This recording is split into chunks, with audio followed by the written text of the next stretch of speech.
Current. Displacement current की बात करें तो हमारे पास दो पैरेलल प्लेट्स थी जो एक ऐसे और एक ऐसे सर्किट को कंप्लीट कर रहे थे। इनके पीछे फ्री स्पेस था, ठीक है। अच्छा, इस साइड पॉजिटिव चार्ज स्टोर हो रहा था, मान लो कि एक चार्ज स्टोर हुआ और इधर एक नेगेटिव स्टोर हुआ, फिर इधर एक पॉजिटिव तो फिर एक इधर नेगेटिव, फिर इधर एक पॉजिटिव फिर एक इधर नेगेटिव, फिर पॉजिटिव फिर नेगेटिव, फिर पॉजिटिव फिर नेगेटिव। ऐसे चार्ज क्या हो रहा है, स्टोर हो रहा है।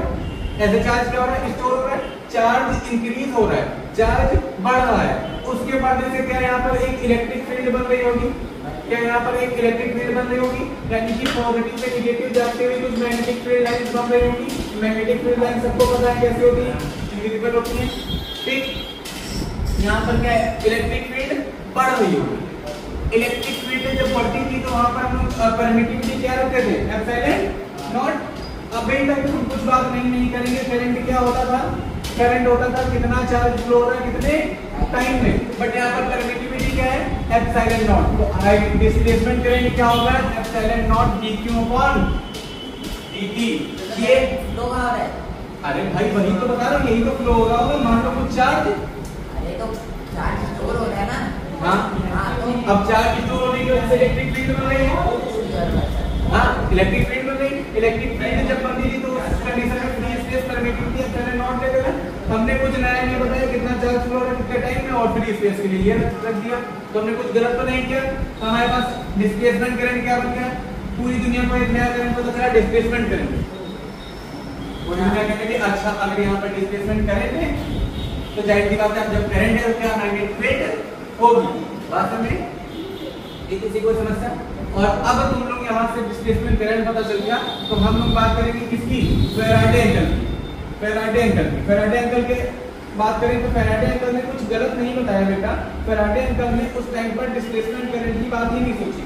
उन्होंने क्या बताया, B dot dl is equal to mu not I। यहाँ पर जो करंट था वो करंट ले रहे थे कौन सा, कंडक्शन करंट, जो कंडक्टर में फ्लो हो रहा था। डिस्प्लेसमेंट करंट की कोई बात नहीं कर रहा था। अब मैक्सवेल अंकल आकर के डिस्प्लेसमेंट करंट की बात कर चुके हैं, दुनिया को बता चुके हैं करंट फ्लो हो रहा। तो जाहिर सी बात है अगर यहाँ पर कोई एक करंट बन गया है जिसका नाम डिस्प्लेसमेंट करंट है तो जाहिर सी बात है अब हम लोग लगा करके मैग्नेटिक फील्ड की डायरेक्शन निकाल सकते हैं। तो किसी भी कंडक्टर में, किसी भी क्लोज्ड लूप में, किसी भी एम्पीयर सेकेंड लॉ लगाने के लिए जो हमें टोटल करंट होगा वो mu not I C plus I B होगा। बात को समझो बेटा, यही तो होगा टोटल करंट। एक कंडक्शन वाला और एक डिस्प्लेसमेंट वाला टोटल करंट देते हैं ना।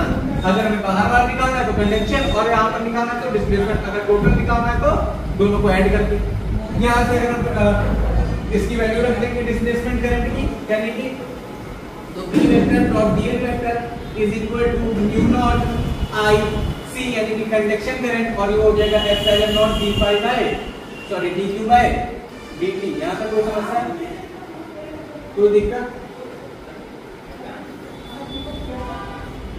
अच्छा एक बात और सुनिए, अब यहाँ से कुछ और क्वेश्चन उठने लगे।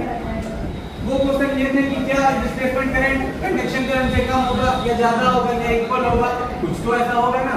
अब उसकी बात करेंगे कि कैसा क्या होगा, किसी बात को नोट करो।